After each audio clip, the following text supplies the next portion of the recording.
Jupiter doesn't have a surface. For centuries, we looked at those orange and cream bands and told ourselves we understood what we were seeing. The largest planet in the solar system, 11 times wider than Earth. Storms the size of continents. Violent, yes, but mapped, studied, explained. We had textbooks full of it. We were wrong. Not a little wrong. Not slightly off. Wrong about things we treated as settled. Wrong in ways that are only starting to surface now. Because what Jupiter looks like from the outside and what it actually is beneath those clouds, those are two completely different planets. Let's start with the clouds. Because here's what every astronomer believed for decades.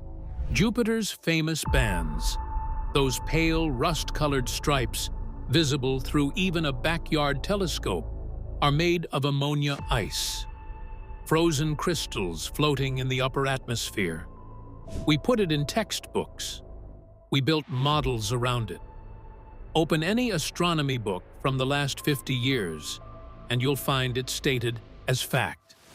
Then, in 2025, a man named Stephen Hill pointed his backyard telescope at Jupiter using a set of specialized color filters. A backyard telescope, not a $1 million instrument. What he found changed everything. The clouds were sitting much lower in the atmosphere than any model predicted, deep enough that temperatures there are too warm for ammonia to freeze. The clouds we'd been calling ammonia ice for 50 years, not ammonia ice, but what are they? A murky chemical soup, ammonium hydrosulfide mixed with smog, sulfur compounds darkened by sunlight, something completely different. What happened later? Professional astronomers confirmed it. One Oxford professor said he was astonished that such a simple method proved it so clearly. Think about what that means. The iconic surface of Jupiter, the one humanity has been observing since Galileo in 1610, wasn't what we thought, not even the visible part. And the clouds are just the beginning, because just below them, something even stranger is happening. Jupiter's thunderstorms hurl water droplets miles into the upper atmosphere. There, those droplets collide with ammonia vapor. The ammonia acts like antifreeze, turning the water into slush. These frozen ammonia water balls tumble through the storm, growing as they fall, eventually reaching the size of softballs. Then they rain back down, carrying chemical material deep into the planet. Scientists call them mush balls. Jupiter is raining slush balls the size of softballs. A researcher at Berkeley spent 3 years trying to prove this wrong. He ran the data every way he could find. He could not disprove it. The mush balls are real, and they're reshaping how we understand what moves through Jupiter's layers, because they carry material from deep inside the planet all the way to the top of the atmosphere and back down again. The outside doesn't reflect the inside. What you see on the surface is a bad representation of what's actually in there. And we only figured this out recently. That's just the atmosphere, the part we can see. Now, go deeper. The Great Red Spot. 350 years of observation. A storm so massive, it could swallow Earth whole. Winds reaching 400 miles per hour. The most recognizable feature of any planet in the solar system. We assumed it was wide and relatively shallow. A surface-level weather system. Violent, but bounded. Then, NASA's Juno spacecraft flew directly over it, twice, and measured what was actually there. The Great Red Spot doesn't sit on Jupiter's atmosphere. It punches through it. 300 to 500 kilometers straight down. Put that on Earth, and the base of the storm would reach from the ground to the International Space Station. That's not a weather system. That's a monster with roots. But here's the part nobody can explain. At around 500 kilometers deep, something stops it. An invisible floor. The jet streams surrounding the storm reach nearly 3,000 kilometers down. But the Great Red Spot hits this boundary and can't go further. Something down there is dampening one of the most powerful storms in the solar system. We don't know what it is. And then there's the other thing the 2026 models revealed. Jupiter's internal atmosphere moves 35 to 40 times slower than scientists assumed. Not slightly slower, not a rounding error.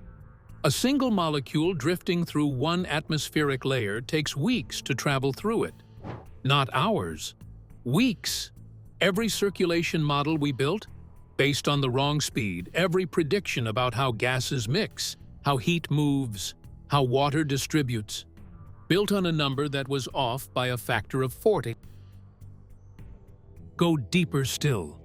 For decades, the picture of Jupiter's interior looked clean.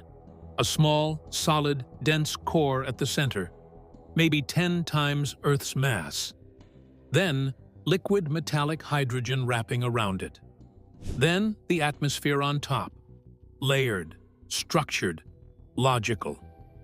Juno changed that. The gravity data came back, and the core wasn't small. It extends 30 to 50% of the planet's entire radius. And it isn't solid. The boundary between the core and surrounding material doesn't exist as a hard edge. It dissolves outward. The core blurs and bleeds into the layers above it, mixing into material it was never supposed to touch. Scientists call it a fuzzy core. Jupiter's foundation is dissolving into itself. Just picture it. Inside that dissolving core, temperatures reach 19,700 degrees Celsius. That's hotter than the surface of the sun. Under those conditions, carbon gets compressed and crystallized as it slowly sinks through the layers of liquid metallic hydrogen. It may be raining diamonds inside Jupiter. Extraordinary. And we also found out, in 2022, that the core carries the remains of worlds that no longer exist. Here's what happened. Jupiter didn't build its core from small pebbles. It devoured entire baby planets, planetesimals, rocky bodies miles across, the same kind of building blocks that eventually became Earth and Mars.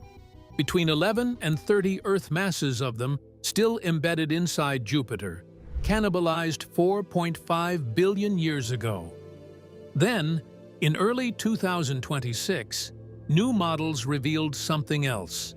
Jupiter contains roughly 1.5 times more oxygen than the Sun. That flips a major debate planetary scientists had been arguing about for decades. One prominent study recently put the number at just a third of the Sun's oxygen. The new answer is nearly 5 times higher. Why does that matter? Because oxygen, mostly locked up as water deep inside the planet, tells us where and how Jupiter formed. The more oxygen it holds, the farther out it likely formed. That changes the entire story of how our solar system assembled itself. The planet contains the remains of worlds it swallowed before we ever existed, and its chemistry holds clues to a history we're still piecing together.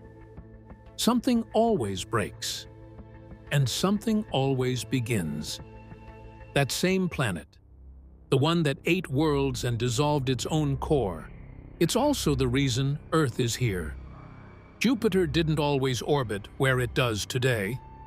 About 4.5 billion years ago, it formed much farther out and began drifting inward. As it moved, its gravity tore through the early solar system. Several super-Earths that once occupied the inner solar system were broken apart. Their orbits shattered. Their material scattered. Jupiter was a wrecking ball tearing through its own neighborhood. Then Saturn formed. Its gravity locked onto Jupiter in a resonance, and the two giant planets slowly reversed direction, migrating outward to their current positions. If Saturn hadn't formed when it did, Jupiter wouldn't have stopped. No stable inner solar system, no rocky planets, and no Earth. Today, the same planet that was destroying worlds acts as protector now, a gravitational shield. Jupiter intercepts comets and asteroids at roughly 200 times the rate Earth does. In 1994, it absorbed comet Shoemaker Levy 9, a string of impacts that would have been catastrophic for any planet with life on it. Jupiter took the hit. It always does that. The destroyer became the guardian, and we're here because of it. Now here's what ties all of this together. Jupiter has 95 confirmed moons. Most are captured rocks, unremarkable. But 4 of them, spotted by Galileo in 1610, are worlds in their own right. One of them changed everything. Europa, a smooth sphere of white ice, crisscrossed with rust-colored fracture lines. Cold, quiet, seemingly lifeless. Beneath that ice shell, a global ocean of liquid water. Not a thin layer, not a subsurface lake. An ocean, possibly holding twice the volume of all Earth's oceans combined, kept liquid by Jupiter's gravity kneading the moon's interior, generating heat through tidal flexing. It's salted. It has warmth. Organic molecules have been detected on the surface above it. Is there life? In October 2024, NASA launched the Europa Clipper mission. It's traveling there now. We came to Jupiter to study its clouds. We may leave having identified the most promising place for life in the entire solar system. So here's where things actually stand. The clouds aren't what we thought. The atmosphere moves 40 times slower than our models predicted. The core is dissolving. The planet holds more oxygen than the sun. The Great Red Spot punches hundreds of kilometers deep and is stopped by something we cannot explain. Jupiter ate entire worlds during its formation, helped destroy the early solar system, and then turned around and protected everything that survived. And one of its moons might be hiding life under its ice. Every discovery about Jupiter has made the picture more complicated, but more full. Every answer has opened a bigger question. That's great. That's what it looks like when something turns out to be stranger than the story we told about it.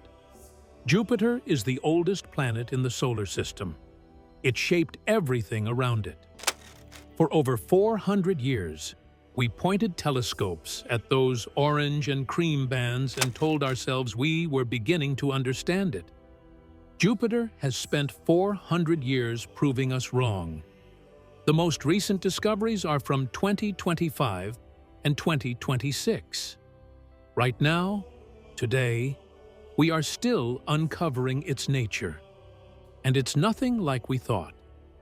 Jupiter has been in our sky for all of human history, and we're still only scratching the surface of what it actually is.